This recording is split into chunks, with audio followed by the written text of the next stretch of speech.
turun dari pesawat di Bandara Internasional Dubai dengan koper plastik hitam yang sudah bolong di sudutnya. Udara panas langsung menyengat kulitnya meskipun jam masih menunjukkan pukul 10 malam. Di luar terminal, angin gurun membawa bau pasir kering dan asap knalpot mobil mewah yang antri di pick-up zone. Selamat menarik nafas dalam, mencium aroma baru yang sama sekali berbeda dari kampungnya di Cianjur. Di sana, baunya tanah basah setelah hujan. Di sini, baunya uang dan minyak. Dia berusia 28 tahun, badannya kurus tapi otot kawat dari membantu ayahnya di sawah sejak kecil. Rambutnya pendek, acak-acakan, baju kaos lengan pendek yang sudah pudar warnanya, dan celana jeans yang dipotong sendiri karena kekecilan. Di tangan kanannya tergantung tas kain berisi paspor, kontrak kerja, dan foto keluarga yang sudah agak kusut. Di foto itu, ibunya tersenyum tipis, adiknya masih kecil, dan ayahnya berdiri di depan rumah bambu dengan tangan penuh kapalan. Selamat tidak pernah naik pesawat sebelumnya. Perjalanan dari Jakarta ke Dubai memakan waktu 7 tahun, tapi rasanya seperti 7 tahun. Dia duduk di kursi paling belakang, diapit 2 TKI lain yang sama-sama baru pertama kali keluar negeri. Mereka saling pandang, saling tersenyum canggung, tapi tidak ada yang berani bicara. Di kepala Selamat hanya satu kalimat yang berputar, lunasi utang, bawa pulang uang, bangun rumah baru. Utang itu bukan kecil. Ayahnya sakit paru-paru 2 tahun lalu. Biaya rumah sakit menumpuk, sawah digadaikan, dan akhirnya rumah pun hampir dilelang. Selamat yang anak sulung tidak punya pilihan. Dia daftar lewat agen TKI di Bandung, bayar 25 juta, uang pinjaman dari tetangga. Kontraknya jadi supir pribadi di Dubai, gaji 3,5 juta per bulan, makan dan tempat tinggal ditanggung.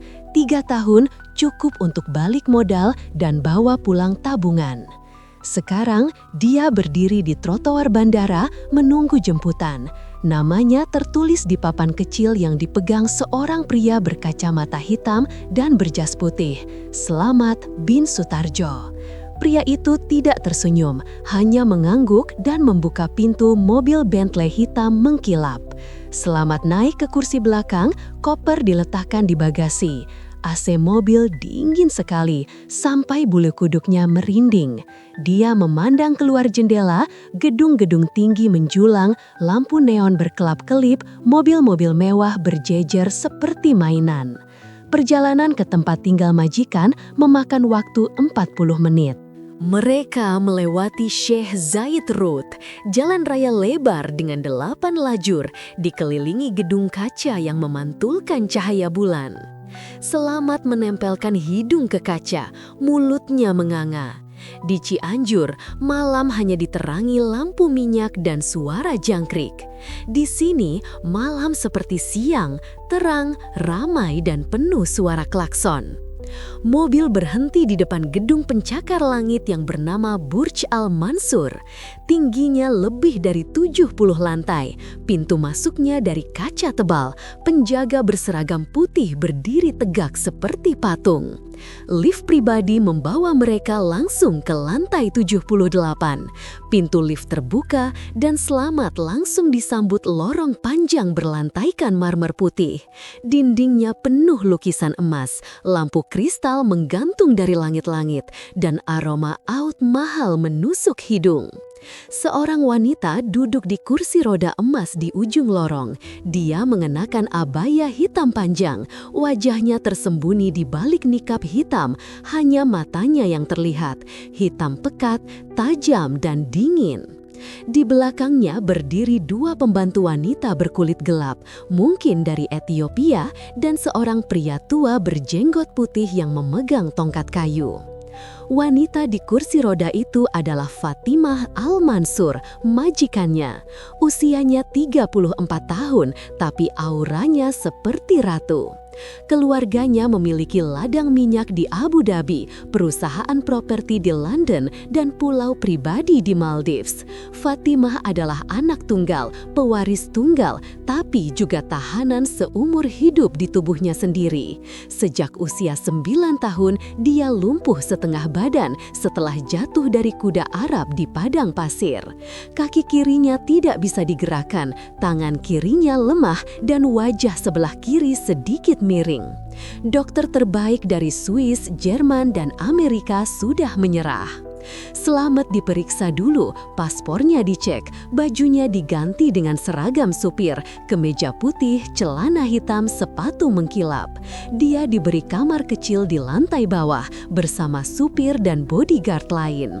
Kamarnya sempit tapi bersih, ada AC, kasur busa, dan kamar mandi dalam. Di Cianjur, dia tidur di lantai tikar bambu. Di sini, dia tidur di kasur empuk dengan bantal tebal. Hari pertama kerja dimulai jam 5 pagi. Selamat bangun, sholat subuh di sudut kamar, lalu turun ke garasi. Ada 3 mobil, Bentley hitam, Rolls-Royce putih, dan Range Rover merah. Tugasnya hanya satu, antar Fatimah kemanapun dia mau. Pagi itu, Fatimah tidak keluar. Dia hanya duduk di ruang tamu besar, membaca laporan bisnis di iPad, sesekali memandang keluar jendela yang menghadap Palm Jumeirah, pulau buatan berbentuk pohon kurma yang penuh villa mewah. Selamat berdiri di sudut ruangan, tangan di belakang punggung, menunggu perintah. Dia tidak boleh duduk, tidak boleh bicara, kecuali ditanya. Jam 10 pagi, Fatimah tiba-tiba menjatuhkan iPad-nya. Tubuhnya kejang, kursi rodanya bergoyang, tangan kirinya menegang seperti cakar. Pembantu berteriak, pria tua berjenggot berlari memanggil dokter, tapi dokter keluarga sedang di luar kota. Selamat tidak berpikir panjang, dia melangkah maju, berlutut di depan Fatimah dan memegang kaki kirinya yang kaku. Jari-jarinya langsung bekerja, menekan titik di bawah lutut, mengurut perlahan dari betis ke paha. Gerakannya cepat, terlatih, seperti yang diajarkan Mbah Kakung sejak kecil. Mbah Kakung adalah dukun pijat di kampungnya, ahli saraf gaib, ilmu yang katanya turun dari leluhur, bisa menyembuhkan lumpuh, stroke, bahkan kesurupan. 5 menit kemudian, kejang Fatimah berhenti, nafasnya kembali normal. Matanya yang tadinya terpejam, kini terbuka lebar, menatap Selamat dengan campuran kaget dan curiga. Pembantu dan pria tua terdiam, ruangan hening, hanya suara AC yang berdengung pelan. Fatimah mengangkat tangan kanannya, menunjuk Selamat, suaranya rendah tapi tegas. Besok malam, pukul 10, datang ke kamarku, sendirian. Selamat mengangguk, jantungnya berdegup kencang. Dia tidak tahu apa yang akan terjadi, tapi dia tahu satu hal, hidupnya di Dubai baru saja berubah. Malam itu, dia tidur gelisah. Di kepalanya, wajah Fatimah terus muncul. Mata hitam itu seperti sumur dalam yang menyimpan rahasia besar. Di luar jendela kamarnya, lampu Burj Khalifah berkedip-kedip seperti mengirim kode. Angin gurun malam meniup tirai tipis, membawa bau pasir dan harapan. Selamat menutup mata. Besok adalah hari pertama dari 30 hari yang akan mengubah segalanya. Selamat berdiri di depan pintu kamar Fatimah tepat pukul 10 malam. Seragam supirnya masih rapi, tapi telapak tangannya basah keringat. Dia mengetuk 2 kali, pelan. Pintu terbuka otomatis dari dalam seperti ada sensor. Ruangan di depannya gelap, hanya diterangi lampu kecil di sudut dan cahaya bulan yang masuk lewat jendela kaca besar. Balkon terbuka lebar, angin gurun malam masuk membawa bau pasir kering yang sudah mulai dingin. Fatimah sudah menunggu di balkon. Kursi rodanya diletakkan di tengah lantai marmer hitam putih, menghadap kota Dubai yang berkilau seperti permata. Abaya hitamnya masih sama, tapi kali ini nikabnya dilepas. Wajahnya terlihat jelas untuk pertama kali. Kulitnya putih seperti susu, matanya hitam pekat, bibirnya tipis dan pucat. Rambutnya panjang tergerai sampai pinggang, hitam legam, diikat longgar dengan pita emas. Di samping kursi roda ada meja kecil berisi botol air zam-zam, tisu, dan minyak pijat beraroma oud. Selamat melangkah masuk, menutup pintu di belakangnya. Kamar Fatimah besar sekali, hampir seluas lapangan bola di kampungnya. Tempat tidur king size di sudut, kelambu sutra putih menggantung dari langit-langit, lemari kaca penuh tas Hermes dan sepatu Louboutin meskipun Fatimah tidak pernah memakainya. Lantai marmer dingin di bawah kaki, AC disetel 18 derajat sampai uap nafas Selamat terlihat sedikit. Fatimah mengangkat tangan kanannya, menunjuk kursi kecil di depannya. Selamat duduk. Jarak mereka cuma 1 meter. Bau parfum Fatimah menusuk hidung, campuran mawar Damaskus dan kayu cendana, mahal sekali. Selamat pernah mencium bau serupa di pasar tradisional Dubai, tapi versi murah yang dijual pedagang India. Fatimah memandang Selamat lama, matanya tidak berkedip. Lalu dia menggeser tubuhnya sedikit, kaki kirinya yang lumpuh terangkat perlahan dengan bantuan tangan kanan.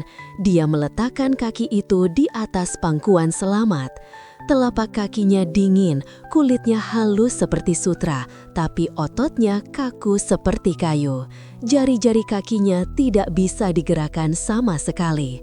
Selamat tidak perlu diperintah lagi, dia tahu apa yang harus dilakukan. Tangan kanannya langsung bekerja, menekan titik di bawah lutut, mengurut perlahan dari pergelangan kaki ke betis. Gerakannya terlatih seperti mesin, jari telunjuknya mencari urat yang tegang, jempolnya menekan titik saraf di bawah tumit.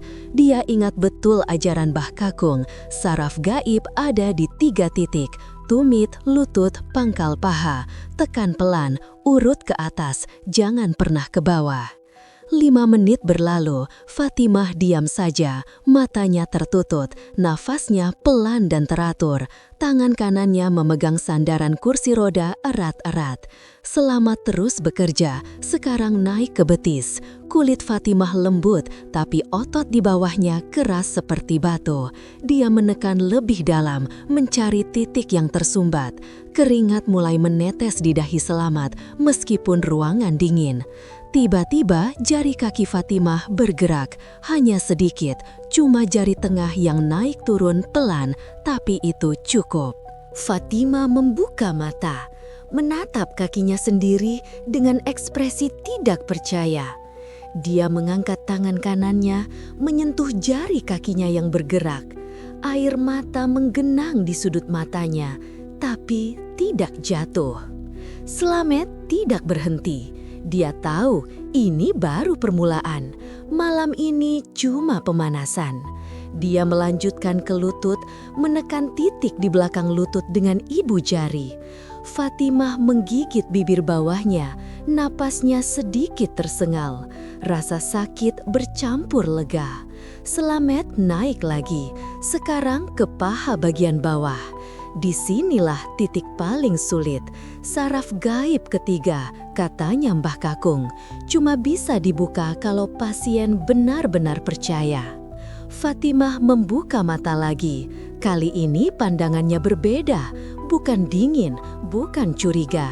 Ada sesuatu yang hangat di dalamnya, seperti api kecil yang baru dinyalakan. Dia menggeser tubuhnya sedikit, abayanya terbuka sedikit di bagian dada. Kulit lehernya terlihat putih dan halus. Selamat berusaha fokus ke kaki, tapi jantungnya berdegup kencang. Bau parfum semakin kuat, bercampur bau keringatnya sendiri. 1 jam berlalu, Selamat akhirnya berhenti. Kaki Fatimah masih di pangkuannya, tapi sekarang ototnya tidak sesaku tadi. Jari-jarinya bisa digerakkan sedikit lebih leluasa. Fatimah menarik kakinya perlahan, meletakkannya kembali di sandaran kursi roda. Dia memandang Selamat lama, lalu mengangguk pelan. Itu artinya selesai. Selamat berdiri, kakinya pegal. Dia mengelap tangan ke celana lalu melangkah mundur. Fatimah mengangkat tangan kanannya lagi, menunjuk botol minyak di meja. Slamet mengerti. Dia menuang sedikit minyak ke telapak tangan, menggosoknya sampai hangat, lalu kembali memijat. Kali ini cuma telapak kaki, gerakan melingkar pelan. Fatimah memejamkan mata lagi, kepalanya bersandar ke belakang. Di luar balkon, angin gurun bertiup kencang. Lampu Burj Khalifa berkedip-kedip, seperti mengirim pesan rahasia. Suara azan Isya terdengar samar dari masjid di kejauhan. Slamet terus memijak, jari-jarinya bergerak otomatis. Dia tidak berpikir apa-apa lagi, cuma fokus ke titik-titik saraf yang mulai terbuka satu persatu. 2 jam berlalu, Fatimah akhirnya membuka mata. Dia menarik kakinya, lalu menggerakkan jari-jarinya sendiri. Sekarang semua jari bisa naik turun, meskipun masih lelet. Dia memandang Slamet, lalu mengangguk lagi. Kali ini lebih lama. Slamet tahu artinya, besok malam, jam yang sama. Dia keluar dari kamar tanpa suara. Pintu menutup otomatis di belakangnya. Lorong panjang terasa lebih dingin sekarang. Selamat turun lift ke lantai bawah, kembali ke kamar kecilnya. Dia langsung sholat tahajud di sudut kamar, sujud lama sekali. Di kepalanya, wajah Fatimah terus muncul, bukan wajah ratu yang dingin, tapi wajah wanita yang baru saja merasakan harapan untuk pertama kali dalam 25 tahun. Malam itu, Slamet tidur dengan gelisah. Di luar jendela, bintang-bintang Dubai bersinar terang, tapi tidak ada yang lebih terang dari api kecil yang baru menyala di hati 2 orang di lantai 78. Keesokan malam, pola yang sama terulang. Jam 10, Slamet naik lift, masuk kamar, langsung ke balkon. Tapi kali ini ada perbedaan kecil. Di meja samping kursi roda, ada gaun tidur sutra putih yang dilipat rapi. Fatimah masih pakai abaya hitam, tapi rambutnya dilepaskan sepenuhnya, tergerai sampai pinggang. Bau parfumnya lebih kuat, lebih manis. Pijat malam kedua lebih lama, 2,5 jam. Slamet naik lebih tinggi, sekarang sampai pangkal paha. Otot Fatimah mulai rileks, tapi setiap kali jari Slamet menyentuh titik sensitif, napas Fatimah tersengal pelan. Dia tidak membuka mata, tapi tangan kanannya memegang lengan kursi roda lebih erat. Slamet berusaha tetap fokus, tapi jantungnya berdegup kencang. Dia tahu, ini bukan cuma pijat biasa lagi. Malam ketiga, keempat, kelima, pola sama. Setiap malam, kaki Fatimah semakin lentur, jari-jarinya semakin lincah. Pada malam ketujuh, Fatimah bisa mengangkat kaki kirinya sendiri sampai ketinggian lutut, sesuatu yang tidak pernah dia lakukan sejak kecil.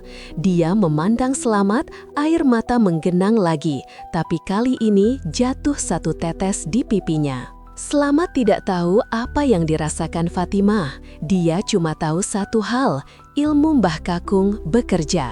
Saras goib mulai terbuka.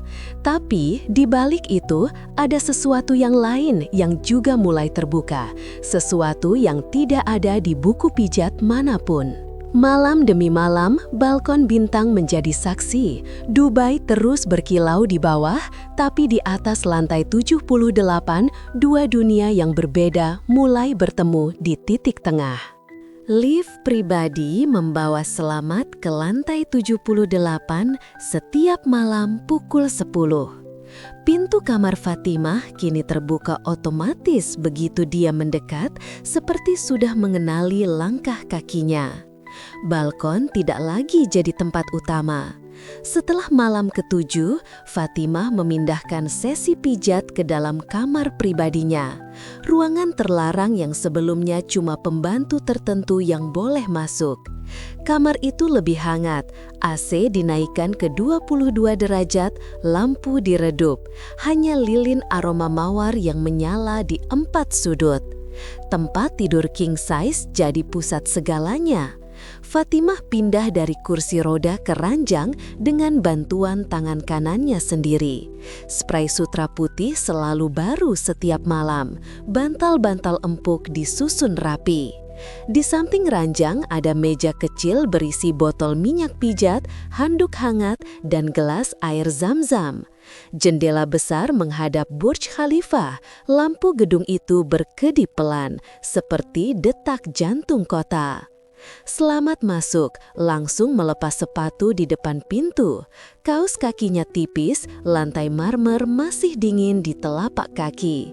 Dia mendekat ke ranjang. Fatimah sudah berbaring miring menghadap kanan, kaki kirinya terangkat sedikit dengan bantal penyangga. Abaya hitam diganti gaun tidur sutra tipis berwarna krem, panjang sampai lutut. Rambutnya tergerai bebas, kadang menutupi separuh wajah. Bau parfumnya tetap sama, tapi sekarang lebih lembut, seperti bunga yang baru mekar. Pijat dimulai dari telapak kaki, naik ke betis, lutut, paha. Pola sama setiap malam, tapi durasinya bertambah. Malam ke-8 sampai ke-15, 3 jam penuh. Selamat duduk di tepi ranjang, punggungnya tegak, tangannya bekerja tanpa henti. Jari-jarinya mencari titik baru setiap hari. Saraf yang tadinya tersumbat kini mulai mengalir. Otot paha Fatimah yang dulu keras seperti batu, kini mulai lunak seperti tanah setelah hujan. Pada malam ke-10, sesuatu berubah. Fatimah tidak lagi memejamkan mata sepanjang sesi. Dia memandang Selamat terus-menerus, matanya mengikuti setiap gerakan jari. Napasnya pelan, tapi dada naik turun lebih cepat saat tangan Selamat naik ke pangkal paha. Gaun tidurnya tersingkap sedikit, memperlihatkan kulit paha bagian dalam yang putih mulus. Selamat berusaha tetap fokus, tapi keringat dingin menetes di punggungnya. Malam ke-11, Fatimah mulai membuka cerita tanpa suara. Dia menggerakkan tangan kanannya, menunjuk foto di meja samping, foto seorang pria tua berjenggot memakai jubah putih berdiri di depan kuda Arab. Ayahnya. Lalu foto wanita cantik berambut pirang tersenyum di tepi kolam, ibunya. Fatimah menggerakkan jari, membuat gerakan jatuh dari kuda. Selamat mengangguk pelan. Dia tahu cerita itu, kecelakaan, ibu bunuh diri setahun setelahnya, Fatimah lumpuh sejak usia 9. Setiap malam cerita bertambah. Malam ke-13, Fatimah menunjuk luka kecil di pergelangan tangan kirinya, bekas sayatan. Dia pernah mencoba bunuh diri di usia 15, tapi pembantu menemukan tepat waktu. Malam ke-14, dia menunjuk jendela, membuat gerakan terbang. Saudara tirinya pernah mendorongnya dari balkon lantai 3, tapi pagar menahannya. Semua cerita disampaikan tanpa kata, hanya gerakan tangan dan ekspresi wajah. Selamat mendengarkan dengan diam. Dia tidak tahu harus bilang apa, jadi dia cuma memijat lebih lembut di titik yang dekat luka. Jari-jarinya seperti menyerap rasa sakit yang tersimpan bertahun-tahun. Setiap tekanan, setiap urutan, seperti membuka kunci satu persatu. Malam ke-16 jadi titik balik. Setelah 3,5 jam pijat, Fatimah tiba-tiba mengangkat kaki kirinya sendiri, bukan dengan bantuan tangan, tapi ototnya sendiri. Dia menahannya di udara selama 5 detik, lalu menurunkan pelan. Matanya membelalak, air mata mengalir deras di pipi. Selamat berhenti, tangannya masih di paha Fatimah. Untuk pertama kali, dia tersenyum kecil, bukan senyum lebar, tapi sudut bibirnya naik sedikit. Malam berikutnya, pijat pindah ke punggung. Fatimah berbaring tengkurap, gaun tidurnya tersingkap sampai pinggang. Punggungnya putih mulus, tapi tulang belakangnya sedikit bengkok di bagian bawah. Selamat menuang minyak hangat, menggosok punggung dari bahu sampai pinggang. Jari-jarinya menekan titik di antara tulang belakang, mencari saraf yang tersumbat di sana. Fatimah menggigit bantal, napasnya tersengal keras, rasa sakit bercampur lega. Pada malam ke-20, Fatimah bisa duduk sendiri di ranjang tanpa bantuan. Dia menopang tubuh dengan tangan kanan, kaki kirinya menyentuh lantai marmer. Dingin lantai terasa di telapak kakinya untuk pertama kali dalam 25 tahun. Dia memandang Selamat, lalu menggerakkan tangan kanannya, menunjuk dada Selamat, lalu dada sendiri. Artinya, kamu sembuhkan aku. Malam ke-21 sampai 25, pijat jadi lebih intens. Selamat naik ke bahu, leher, bahkan kepala. Jari-jarinya memijat pelipis, belakang telinga, tengkuk. Rambut Fatimah sering jatuh ke wajah Selamat, baunya manis seperti madu.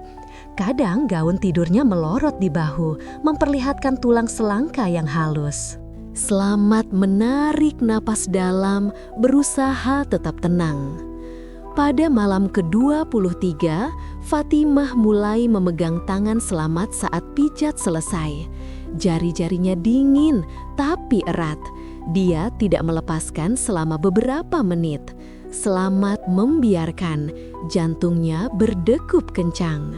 Di luar jendela, azan maghrib terdengar, lampu Burj Khalifah berkedip merah putih biru warna bendera UAE. Malam ke-25, keajaiban kecil terjadi lagi. Fatimah berdiri, dia menopang tubuh di tepi ranjang, kaki kirinya gemetar tapi bertahan. Dia melangkah satu langkah, lalu dua. Tubuhnya goyah, tapi Selamat cepat memegang pinggangnya dari belakang. Pinggang Fatimah kecil, tulangnya terasa di telapak tangan Selamat. Dia berdiri selama 30 detik, lalu ambruk ke pelukan Selamat. Mereka berdua jatuh ke ranjang. Fatimah di pangkuan Selamat, napasnya tersengal, rambutnya menutupi wajah keduanya. Bau parfum, keringat, dan minyak pijat bercampur jadi satu. Selamat memeluknya pelan, tangannya di punggung Fatimah. Detik itu terasa lama sekali. Fatimah mengangkat wajah, matanya basah, tapi tersenyum. Senyum lebar pertama yang dilihat Selamat. Malam-malam berikutnya, pijat tetap berlanjut, tapi suasana berubah. Fatimah tidak lagi pasien biasa. Dia mulai memilih gaun tidur yang lebih tipis, warna pastel, kadang tanpa lengan. Rambutnya selalu tergerai, kadang diikat longgar di satu sisi. Dia duduk di ranjang, kaki disilangkan, memandang Selamat dengan mata yang penuh harapan dan sesuatu yang lain, sesuatu yang membuat Selamat gelisah. Pada malam ke-28, Fatimah bisa berjalan 5 langkah tanpa bantuan. Dia berjalan dari ranjang ke jendela, tangan kanannya memegang dinding. Di luar, angin gurun bertiup kencang, tirai sutra bergoyang. Fatimah berdiri di depan jendela, memandang kota Dubai yang berkilau. Selamat berdiri di belakangnya, siap menangkap kalau dia jatuh. Malam ke-29, pijat terakhir sebelum malam ke-30. Fatimah berbaring terlentang, gaun tidurnya tersingkap sampai atas paha. Selamat memijat perut bagian bawah, titik terakhir saraf daib, katanya Mbah Kakung. Jari-jarinya bergerak melingkar, pelan sekali. Napas Fatimah naik turun cepat, dadanya terlihat jelas di balik kain tipis. Dia memegang tangan Selamat, menahannya di perutnya selama beberapa detik. Selamat menarik tangan pelan. Dia tahu besok adalah malam terakhir. 30 hari janji Mbah Kakung. Kalau saras gaib terbuka semua, lumpuh hilang selamanya. Tapi di balik itu, ada sesuatu yang lain yang juga akan berakhir, atau mungkin baru mulai. Malam itu, Selamat keluar kamar dengan langkah berat. Lift turun ke lantai bawah, lampu lorong redup. Di kamar kecilnya, dia sholat tahajud lagi, sujud lebih lama dari biasanya. Di kepalanya, wajah Fatimah terus muncul, bukan wajah lumpuh, tapi wajah wanita yang sudah bisa berdiri, tersenyum, dan memandangnya dengan mata penuh arti. Di luar jendela, bintang-bintang Dubai bersinar terang, tapi di dalam kamar terlarang lantai 78, api yang tadinya kecil kini mulai membesar. Lift membawa Selamat ke lantai 78 untuk malam ke-30. Pintu kamar Fatimah terbuka seperti biasa, tapi kali ini suasana berbeda. Lampu lilin tidak menyala, hanya lampu neon biru lembut dari panel dinding. AC dimatikan, jendela balkon terbuka lebar. Angin gurun malam masuk kencang, membawa bau pasir dan garam laut dari Teluk Persia. Di luar, helikopter pribadi mendarat pelan di helipad rooftop. Baling-balingnya berputar lambat lalu mati. Fatimah tidak ada di ranjang. Dia berdiri di tengah ruangan, tanpa kursi roda, tanpa bantuan. Gaun tidurnya malam ini beda, sutra merah marun, panjang sampai lantai, tapi potongannya ketat di pinggang dan longgar di bawah. Rambutnya diikat tinggi, memperlihatkan leher panjang dan bahu mulus. Kaki kirinya masih sedikit gemetar, tapi dia berdiri tegak. Tangan kanannya memegang gelas kristal berisi air zam-zam. Matanya hitam pekat, tapi kali ini ada kilau yang belum pernah Selamat lihat sebelumnya. Selamat melangkah masuk, pintu menutup otomatis di belakangnya. Dia melepas sepatu, tapi kali ini tidak langsung ke ranjang. Fatimah mengangkat tangan kanannya menunjuk ke arah rooftop. Selamat mereka berjalan. Fatimah di depan, langkahnya pelan tapi pasti. Selamat di belakang siap menangkap kalau dia goyah. Lift pribadi kecil membawa mereka naik satu lantai ke rooftop penthouse. Area terbuka seluas lapangan basket, lantai kayu jati, kolam infinity di tepi, lampu kota Dubai membentang di bawah seperti lautan bintang. Di tengah rooftop ada meja makan untuk 2 orang, piring perak, lilin dinyalakan meskipun angin kencang, botol anggur non-alkohol dari Prancis, dan piring berisi kurma segar, kebab domba, dan roti nan hangat. Fatimah duduk di kursi kayu jati, kaki kirinya disilangkan di atas yang kanan. Selamat duduk di depannya, tangannya di pangkuan. Helikopter di belakang mereka diam, pilotnya menghilang ke dalam kokpit. Makan malam berlangsung tanpa suara.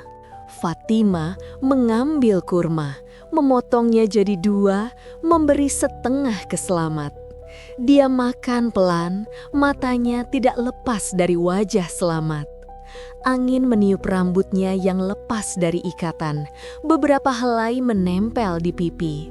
Selamat makan cepat, seperti biasa di kampung, tapi malam ini rasanya beda. Setiap suapan terasa lebih berat, seperti membawa beban. Setelah makan, Fatimah berdiri. Dia berjalan ke tepi kolam infinity. Airnya tenang, memantulkan lampu Burj Al Arab di kejauhan. Selamat mengikuti. Mereka berdiri berdampingan, bahu hampir bersentuhan. Angin kencang, tapi Fatimah tidak goyah lagi. Kaki kirinya kuat sekarang. Ototnya sudah terbentuk kembali setelah 30 malam pijat. Dia mengangkat tangan kanannya menunjuk ponsel di meja. Selamat mengambil, layar menyala. Aplikasi bank terbuka. Saldo baru 10.000 AED. Selamat menatap angka itu lama. Dia tahu kursnya, sekitar 45 triliun rupiah. Jantungnya berdegup kencang, tapi dia tidak bereaksi. Fatimah mengambil ponsel dari tangan Selamat, meletakkannya kembali di meja. Lalu dia berbalik, menghadap Selamat langsung. Matanya penuh hasrat, bibirnya sedikit terbuka. Dia melangkah lebih dekat, sampai dada mereka hampir bersentuhan. Bau parfumnya kuat sekali, mawar, cendana, dan sesuatu yang lebih dalam. Fatimah mengangkat tangan kanannya, menyentuh dada Selamat. Jari-jarinya dingin, tapi tekanannya hangat. Dia menarik Selamat pelan, membawanya ke sudut rooftop yang lebih gelap. Ada sofa kulit putih besar, bantal empuk, lampu redup dari tiang besi. Fatimah duduk, menarik Selamat agar duduk di sampingnya.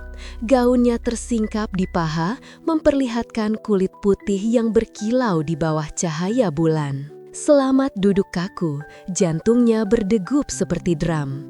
Fatimah memandangnya lama, lalu menggeser tubuhnya lebih dekat. Lutut mereka bersentuhan. Dia mengangkat tangan lagi, kali ini ke wajah Selamat, menyentuh pipi, dagu, leher. Gerakannya pelan, tapi penuh maksud. Selamat menarik nafas dalam, tangannya mengepal di pangkuan. Dia tahu apa yang akan terjadi. Fatimah bangkit, berdiri di depan Selamat. Gaunnya melorot sedikit di bahu, memperlihatkan tulang selangka dan bagian atas dada. Dia mengulurkan tangan, menarik Selamat berdiri. Mereka berjalan bersama ke kamar utama di rooftop, ruangan kecil ber-AC, tempat tidur besar dengan kelambu putih, jendela kaca dari lantai sampai langit-langit, pintu menutup otomatis. Di dalam, Fatimah berbalik. Dia melepas ikat rambut, membiarkan rambutnya jatuh bebas. Lalu dia mengangkat tangan ke belakang, membuka resleting gaunnya pelan. Kain sutra merah marun melorot ke lantai, meninggalkan tubuhnya hanya ditutupi pakaian dalam tipis berwarna krem. Kulitnya putih mulus, lekuk tubuhnya terlihat jelas di bawah cahaya lampu redup. Dia melangkah mendekat, tangannya kembali ke dada Selamat. Selamat berdiri tegak, napasnya tersengal.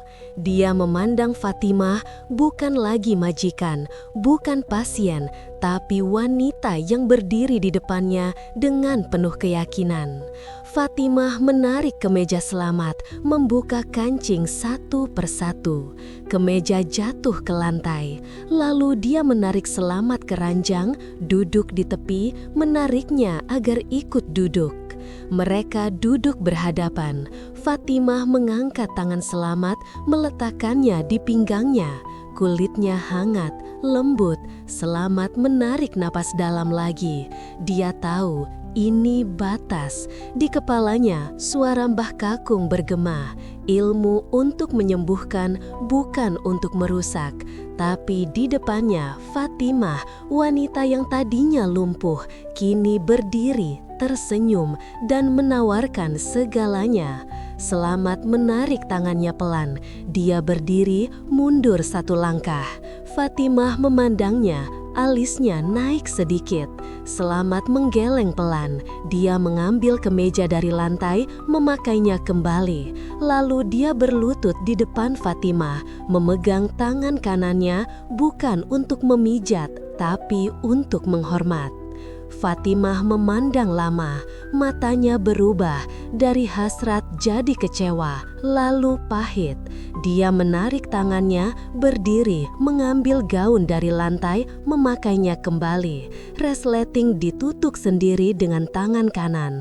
Lalu dia berjalan ke meja kecil, mengambil ponsel, mengetik sesuatu. Layar menyala lagi. Transfer 10 miliar AED sudah selesai. Ditambah pesan, ambil, ini bukan bayaran tubuh, ini bayaran nyawa. Selamat berdiri, dia memandang Fatimah lalu mengangguk pelan. Fatimah berjalan ke jendela, memandang kota Dubai di bawah. Selamat berbalik, keluar dari kamar kecil, turun lift ke lantai 78.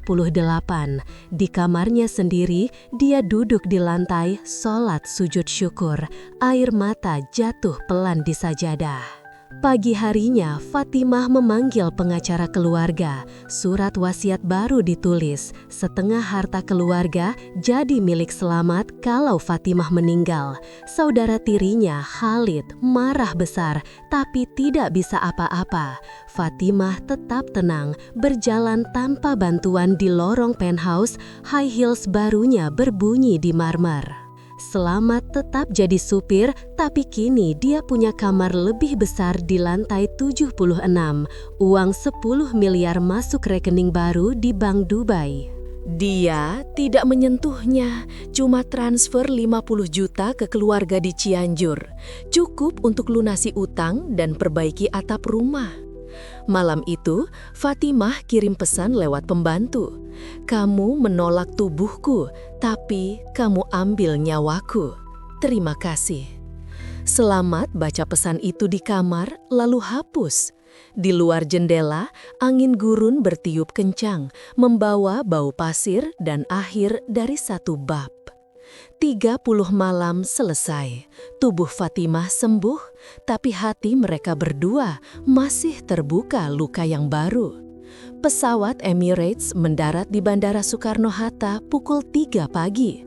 Selamat turun dari kelas bisnis dengan koper baru berwarna abu-abu, sepatu kulit coklat, dan jaket tipis yang dibeli di duty free Dubai. Udara Jakarta lembab, bau tanah basah dan asap knalpot langsung menyambut. Di luar terminal, ayahnya menunggu dengan motor butut, matanya merah karena kurang tidur. Selamat memeluk ayahnya erat, koper diletakkan di bagasi motor. Perjalanan ke Cianjur memakan 3 jam. Jalan tol masih sepi, sawah di kanan kiri gelap. Rumah bambu di kampung masih sama, tapi atap sengnya baru diganti. Ibunya berdiri di depan pintu, tangan memegang ujung kain jarik, air mata mengalir begitu melihat Selamat. Adiknya yang sekarang SMP lari memeluk pinggang kakaknya. Di dalam rumah, meja makan kayu penuh lauk, ayam goreng, sayur Coldplay, sambal terasi. Selamat makan lahap, rasanya lebih enak dari kebab di rooftop Dubai. Pagi harinya, Selamat ke bank di kota kecamatan. Rekeningnya di Dubai sudah ditutup. Uang 10 miliar AED, sekitar 43 triliun, ditransfer ke bank swasta di Jakarta dalam bentuk rupiah. Petugas bank kaget, tapi Selamat cuma minta 1 kartu debit biasa. Dia tidak mau pamer. Uang itu bukan untuk beli mobil mewah atau rumah gedong. Rencananya sederhana, bangun klinik pijat gratis untuk orang lumpuh, stroke, dan cacat. Tanah seluas 500 meter persegi di pinggir kampung dibeli cash. Bangunan 1 lantai dibangun dalam 2 bulan. Dinding bata putih, atap seng, lantai keramik biasa. Namanya Klinik Saraf Gaib Mbah Kakung. Di depan pintu, papan kayu bertuliskan gratis untuk yang tidak mampu, bayar seikhlasnya untuk yang mampu. Peralatan sederhana, 3 kasur busa, bantal, handuk bersih, minyak pijat dari apotek, dan rak obat urut. Selamat mulai praktik sendiri. Pasien pertama adalah Pak RT yang kakinya lumpuh setelah jatuh dari pohon kelapa. 3 minggu pijat, Pak RT bisa jalan lagi pakai tongkat. Berita menyebar cepat. Orang dari kampung tetangga, lalu dari kota kecamatan, bahkan dari Bandung. Antrian pagi sampai sore. Selamat tambah 2 pembantu, anak kampung yang dia latih teknik dasar. Mereka digaji 3 juta rupiah sebulan, makan siang ditanggung. 6 bulan berlalu, klinik sudah punya 5 kamar, 3 kasur lipat, dan ruang tunggu beratap seng. Pasien datang ratusan, ada yang lumpuh karena kecelakaan motor, ada yang stroke, ada yang cacat sejak lahir. Selamat tetap pakai teknik Mbah Kakung. Tekan titik tumit, lutut, pangkal paha, urut ke atas. Tidak semua sembuh total, tapi hampir semua bisa jalan lagi meskipun pelan. Uang seikhlasnya dari pasien mampu dikumpulkan di kotak amal. Cukup untuk beli obat, minyak, dan gaji pembantu. Selamat tidak pernah lupa Dubai. Setiap malam dia buka ponsel, cek email. Fatimah kirim pesan rutin sebulan sekali. Foto dirinya berjalan di Mall Dubai, pakai high heels, tas Hermes di bahu. Kadang video pendek, Fatimah naik tangga di rumahnya atau lari kecil di taman penthouse. Pesannya selalu sama, masih berjalan karena kamu. Selamat balas singkat, Alhamdulillah, tidak lebih. 1 tahun setelah pulang, klinik dapat donasi besar. Truk putih berhenti di depan pintu, bawa 10 kasur baru, AC standing, dan mesin USG kecil. Surat menyertai, dari Fatimah Al-Mansur, untuk anak-anak lumpuh di Indonesia. Selamat pasang AC di ruang utama, kasur dibagi ke kamar-kamar. Nama donatur tidak dipasang di papan, cuma stiker kecil di pojok, berkah gurun. Klinik makin ramai, wartawan lokal datang minta wawancara. Selamat tolak foto, cuma cerita singkat. Saya belajar pijat dari Mbah Kakung, ilmu turun-temurun, gratis untuk yang susah. Berita tetap menyebar. TV lokal menayangkan reportase. Judulnya, TKI pulang dari Dubai, sembuhkan ratusan orang lumpuh. Selamat jadi terkenal, tapi tetap pakai kaos oblong dan celana pendek di klinik. Suatu pagi, mobil hitam mengkilap berhenti di depan klinik.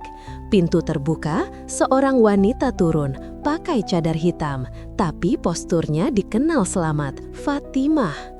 Dia datang sendirian, tanpa pengawal, tanpa pembantu, hanya tas kecil di bahu. Matanya tersenyum di balik cadar. Selamat berdiri di depan pintu, tangan memegang handuk pijat. Mereka saling pandang lama. Fatimah masuk, duduk di kursi tunggu. Dia lepas cadar perlahan, wajahnya sama, tapi lebih kurus, pipinya sedikit cekung. Rambutnya dipotong pendek sampai bahu, warnanya tetap hitam legam. Dia memandang sekeliling, pasien antri, anak kecil lumpuh digendong ibunya, bau minyak pijat dan obat urut. Selamat duduk di depannya, tangan di pangkuan. Fatimah mengeluarkan buku catatan kecil dari tas. Di dalamnya, gambar-gambar tangan Selamat saat memijat, dicat dengan pensil warna, detail sekali.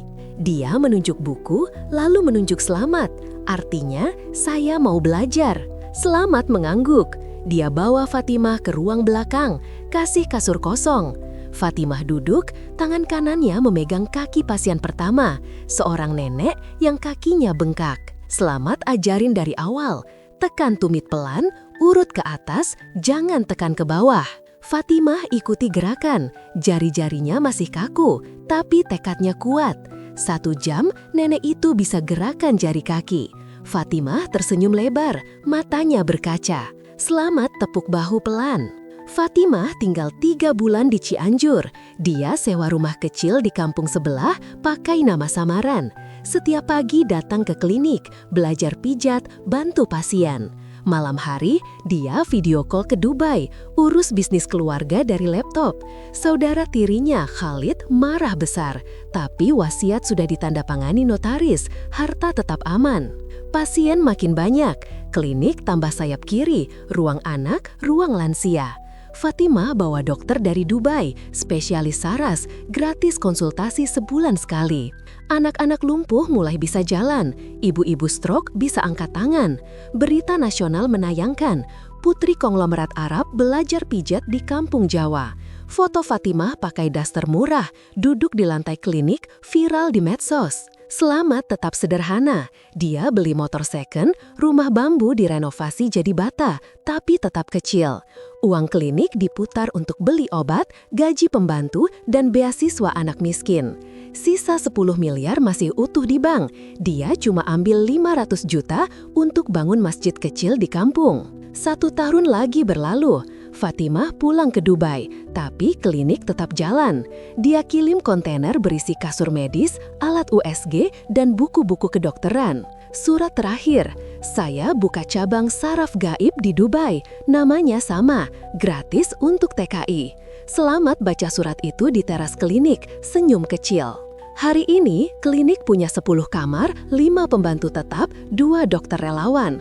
Pasien datang dari Sumatera, Kalimantan, bahkan Papua. Selamat masih pijat sendiri pagi sampai sore, malam ajar anak kampung. Fatimah kirim video tiap bulan, klinik Dubai ramai, TKI lumpuh bisa jalan lagi. Di depan klinik, papan besar baru dipasang.